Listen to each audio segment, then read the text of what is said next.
сәлем арна көрермендері, осы қазақша арнаны қолдап тіркеліп өздеріңіздің алтын пікірлеріңізді қалдыра кетіңіздер. Сонымен 64 мың ресейлік Қазақстан азаматтығын алуға өтініш білдірді деп хабарлайды Адырна ұлттық порталы. Бұл жайлы үкімет басшысы Алихан Смайыловтың миграцияға қатысты жүргізген отырысында айтылды.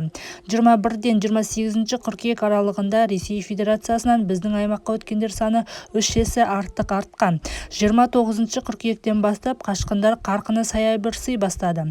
29 қыркүйек күні келгендер саны 22.500 мың, шыққандар саны 10.100 болса, 30 қыркүйекте 14.900 адам өткен. Қазір тұрғылықты мекен жай үшін өтініш білдіргендердің саны 38 мың, ал Қазақстан Республикасының азаматтығын алуға ықылас танытқандар 6400 азамат. Қазақстандықтар жүк көліктерін шекарадан қиындықсыз өткізу үшін кеден жанынан қосымша дәліздер құрылуда. Үкімет басшысы тіркеуден өтпеген мигранттарды анықтау үшін арнайы мобильді топ құрып, шекара бекеттерінің ауқымын кеңейтуді тапсырды.